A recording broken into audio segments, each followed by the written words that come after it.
to talk about sort of an interesting topic. Recently, there has been some conversations on the forums about this, and I think this is sort of touching on an interesting zeitgeist of where this industry is going. It has to do with ancillary services. Okay, so the questions that I've been seeing is about when people are starting to expand into ancillary services, there's typically one of two ways this is happening.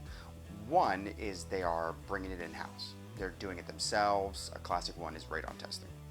If you're in an unlicensed state for radon, it's largely as easy as buying a monitor and just figuring out the logistics of leaving them somewhere and then going and picking them up. But there's lots of other ancillary services that companies are starting to add on. Termite inspections, sewer camera inspections, that's becoming very popular. Mold testing, of course, that one is near and dear to my heart as we do a lot of that at my company. But if you're not able to due to licensure, or if you're not comfortable to because you don't have the training, there's another option, and full disclosure, confession, I did this method first when I first started getting into ancillaries. That is, you sub the work out. So you have access to this client base, this realtor base of people who need this service of whatever it is, radon testing, mold testing, sewer camera, and you're poised to sell the service. That's the important part of this, is that we home inspectors as businessmen or businesswomen are well poised to provide this service to someone, but we're not always qualified or necessarily even want to do it. And so you go locally and you find some company to do it for you. And it's great, but there's this issue that's coming up. Now people are asking, do you tack on money or do you not? Do you upcharge basically the service? If you upcharge the service, are you more liable because you're sort of forcibly injecting yourself financially in the situation, because you're sort of falsely selling it as your own service but then sort of subbing it out? Look, this is popular in literally every other industry. The idea that you're going to bring in some sort of subcontractor to do part of the work or all of the work. I mean, this happens everywhere from the software business to the movie business, everything. And so we're no strangers to bringing this in. But I think a lot of home inspectors get into the business thinking they want to be home inspectors.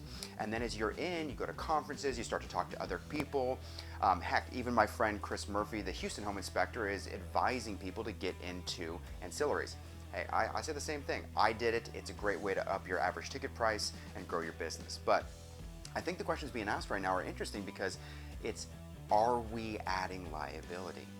And so I've heard about a couple people recently, small operations, one-man shops, who are subbing out the work, but largely just passing along the cost. So if you have a local radon testing company and you live in somewhere like Illinois where it's very complicated to get a license, and a local radon testing company will do the work for you, are you tacking money on? No, they're not. They're not. So if it's $100, it's $100 to the client. And so how are you doing this for the client? Are you saying, hey, I use the radon lady or whatever her name was in Chicago? Or are you saying, no, we as Joe's home inspection company will provide that, and then sort of behind the scenes you're subbing it out? So I'm curious to know if there are any of you guys that have some strong thoughts on this. Here's my 2 cents on the matter. I think that ancillaries is where it's at. I really do. But you got to be careful. You got to be careful about managing the relationship with your subbed out service, or you got to figure out how to bring it in-house. So a little quick story about my company. So we started subbing out termite inspections because the termite licensure in our state of Tennessee is sort of hard to get. We started doing that about, 4 years ago or whatever. And when we did that, we found a company, they were great people and wanted to work with us, and then we wanted to work with them. And it was sort of easy. But as we began to grow and we began to promote this idea of a one-stop shop and get people on board with ordering their termite letters through us, the demand that we had outpaced the ability for our partner to do the work. And so our partner came to us one day and was like, hey, we're sort of struggling. And we're like, yeah, you are. In fact, you're sort of sucking. And they were like, I just don't know. And I said, what do you want us to do? And I said, I told them, I said, I think the time to part ways is here. So I jumped ship and went out looking for other people. And I found someone. And I set it all up, I managed their expectations correctly, and then we got into it maybe, I don't know, a dozen jobs, 2 dozen jobs, and they were like, hey, you're demanding sort of this really high level from us, but we're struggling to meet that because that's not the normal in our industry. I said, yeah, I know. This is my industry that we're working on, and so you need to work with it within the way that we do things. You need to report like the way we do it. You need to operate on our time schedule and set the expectations for our clients the way we want them to. And they were like, I don't know, we just want to go be pest control people. And I was like, all right, fine. So I went looking for my third person. Yes, embarrassing. So I find a third person, and they felt like they got it. But ultimately, as the volume increased, and as our demand for quality and our reporting standards also increased, they couldn't keep up. Most pest control companies in this sort of niche aren't equipped to do the sort of volume of termite inspections. They're in a treatment business, not an inspection business. And they're not in the reporting business, they're in the fixing business. And that's an issue that's rampant throughout the construction world, is that we home inspectors are accustomed to this academic or reporting side of the construction world, but so few of our friends across the aisle are not. And so we ultimately found that as we increased in volume, they weren't able to keep up either. And it was about that time I said, okay, it's time to bring it in-house. And so that progression from subbed service to bring in-house has been the way that we have grown many different ancillary services in our company. Termite inspection, sewer camera, a variety of things, HVAC. And so I think this is a natural progression. Personally, and I invite all the haters to let me know what they think. Personally, I think if you're in business, you gotta be upcharging the subbed out service. And for anyone that's saying it's heaped on liability, the whole idea of you even bringing in a sub at all is liability. Whether you're charging money for not, I think, is just managing your liability through making sure that your revenue is able to match the amount of liability you're heaping on.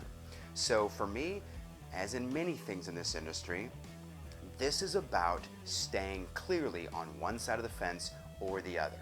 If you're gonna be a home inspector and just do home inspection, friggin' great, love that. Get really good at it and stay away from the subbed out services. Specialize. Specialty is the key.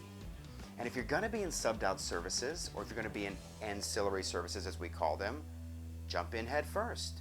And it's okay to take the on-ramp of a sub and then eventually bring it in-house. But I think that the goal should be to always bring it in-house. And if that means that you need to limit the number of ancillary services that you do because you're a one-man shop, or because you're a smaller operation, or because you live in a rural area, well then that's exactly where you need to be. Only bringing in the stuff that you understand, that you can get trained in, something that you can control.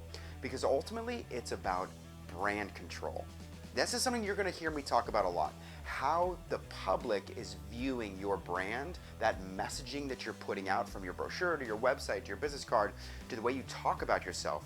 It's very important. And once you start to bring in other people, whether it's employees or whether it's subbed out services, whether you expand your offering into different types of ancillary services, it changes your brand messaging, and you need to be careful of that. So I think ultimately the best thing you can do is identify who you are and where you want to be going, and then run at it. So do you heap on additional liability? I don't think so. I think it's already there. Should you charge more?